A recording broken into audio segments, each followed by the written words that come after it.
सौतेली बहनें रंगापुर नाम के गांव में शालिनी नाम की एक औरत रहा करती थी। उसे दो बेटियां थी। एक का नाम था शिवानी और दूसरी का सुहानी। शिवानी जब छोटी थी तब उसकी माँ गुजर गई थी, जिसके कारण उसके पिता रघु ने दूसरी शादी कर ली। मगर उनका भी कुछ सालों में बीमारी की वजह से देहांत हो गया और इसी वजह से शिवानी के मन में उसकी माँ और बहन के प्रति प्रेम उत्पन्न नहीं हो पाया। शिवानी और सुहानी में हमेशा झगड़ा हुआ करता था। दोनों भी बहनें एक दूसरे से कभी प्यार से बात नहीं करती थी। शालिनी ये सब देख बड़ी चिंता में रहा करती थी। ऐसे ही एक दिन शिवानी, सुहानी, चलो आ जाओ, खाना खा लो। हाँ माँ, आई। हाँ माँ, मैं भी आई। ऐसा कहकर दोनों बेटियां वहां आ जाती है और देखती है तो उनकी माँ ने उन दोनों के लिए गाजर का हलवा बनाया था। वो देख सुहानी और शिवानी बहुत खुश हो जाती है। माँ, तुमने ये हलवा मेरे लिए बनाया है? मुझे बहुत पसंद है। मुझे पता है कि मेरी दोनों बेटियों को हलवा कितना पसंद है, इसीलिए तो मैंने तुम दोनों के लिए हलवा बनाया है। और मेरे लिए माँ? अरे हाँ बेटी, मैंने तुम्हारे लिए भी बनाया है। चलो अब जल्दी से खा लो, तुम दोनों को कॉलेज भी तो जाना है ना। जी माँ, मैं ये कटोरी ले लूं? मुझे जल्दी पहुंचना है कॉलेज में। हाँ ले लो। और सुहानी, तुम ये वाली कटोरी ले लो। जी माँ। दोनों भी हलवा खाती है और एक दूसरे की ओर बहुत गुस्से से देखकर वहां से चली जाती है। वो दोनों भी कॉलेज में एक साथ पढ़ा करती थी। फर्क सिर्फ इतना था कि शिवानी 3rd ईयर में थी और सुहानी 1st ईयर में। उन दोनों में 2 साल का अंतर था। फिर भी दोनों में हमेशा नोकझोंक हुआ करती थी, जैसे कि वो दोनों एक दूसरे के दुश्मन हो। ऐसे ही एक दिन दीदी, मेरी कॉलेज की ट्रिप जाने वाली है। तुम्हारी भी ट्रिप जाने वाली है क्या? हाँ, मेरी भी जाने वाली है, मगर मेरा जाने का मन नहीं है। क्यों दीदी? क्योंकि वहां पे तुम हो। मुझे भी कोई शौक नहीं है तुम्हारे साथ आने का। मैंने ऐसे ही पूछ लिया। मैं जा रही हूँ। शिवानी और सुहानी एक दूसरे की ओर मुंह फेरकर वहां से चली जाती है। अगले दिन दोनों भी कॉलेज में जाती है। तब उनके टीचर उनसे पूछते हैं, शिवानी, तुम कॉलेज की ट्रिप में आने वाली हो? जी सर, मैं आने वाली हूँ। ठीक है, मैं तुम्हारा नाम लिखवा देता हूँ। जी सर। ऐसा बोलकर टीचर ट्रिप के लिए जाने वाले विद्यार्थियों की लिस्ट बना लेते हैं। घर आकर शिवानी और सुहानी ये बातें अपनी माँ को बताती है। सुहानी, शिवानी, तुम दोनों ट्रिप के लिए जा रही हो, मगर वहां जाके झगड़ा मत करना, नहीं तो ट्रिप पे जाने की कोई जरूरत नहीं है। नहीं माँ, हम झगड़ा नहीं करेंगे। हाँ माँ, हम झगड़ा नहीं करेंगे।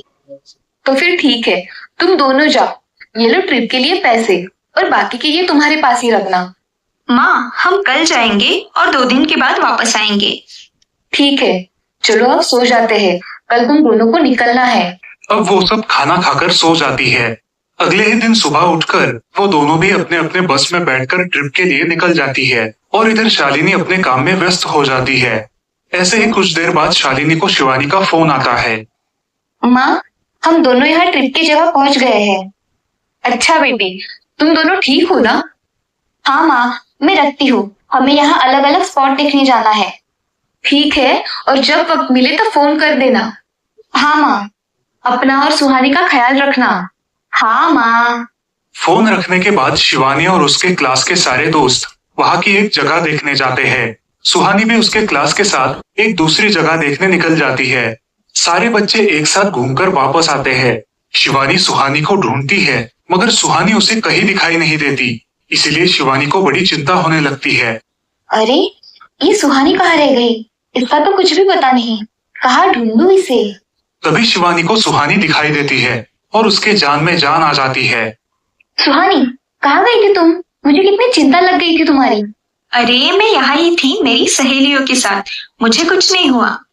ऐसा बोलकर सुहानी वहां से चली जाती है।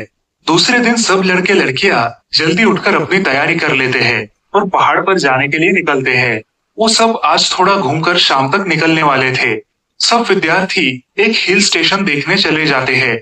शाम होने तक उस पहाड़ी का मजा उठाते हैं, लेकिन सुहानी बिना किसी को बताए उस पहाड़ी के एक अनजान हिस्से में चली जाती है। वहां का मनमोहक दृश्य देखते देखते गलती से उसका पैर फिसल जाता है और वो वहां से नीचे गिर जाती है।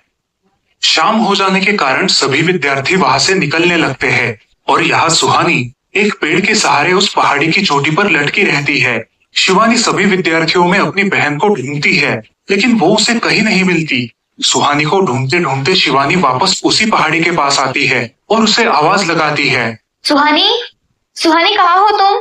दीदी मैं यहाँ हूँ, बचाओ मुझे, मैं यहाँ हूँ। सुहानी की आवाज की ओर जाते ही उसे पता चलता है कि सुहानी पहाड़ी पर लटकी है। ये सब देखकर शिवानी बहुत घबरा जाती है। शिवानी अपनी पूरी ताकत लगाकर उसे ऊपर खींच लेती है। तुम यहाँ क्यों आई थी? अगर तुम्हें कुछ हो जाता तो मैं क्या करती? माँ को क्या जवाब देती? दीदी मेरा पैर फिसल कर मैं वहां गिर गई। मैंने बहुत आवाज दी मगर मेरी आवाज किसी ने नहीं सुनी। तुम ढूंढती हुई आई और मुझे बचा लिया। तुम दुनिया की बेस्ट दीदी हो। हाँ सुहानी, चलो अब घर जाने के लिए देर हो जाएगी, बस निकल जाएगी।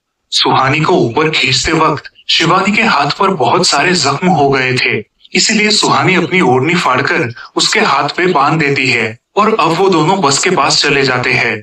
क्या हुआ है शिवानी? हाथ से खून बह रहा है तुम्हारे?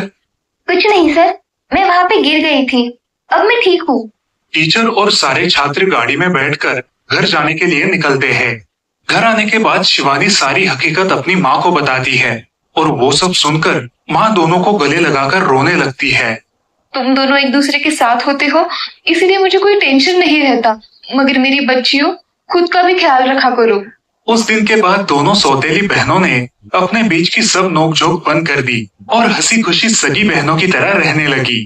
दोस्तों, इस कहानी से हमें ये सीख मिलती है कि हम सबको एक दूसरे के प्रति द्वेष की भावनाएं छोड़कर प्यार से रहना चाहिए।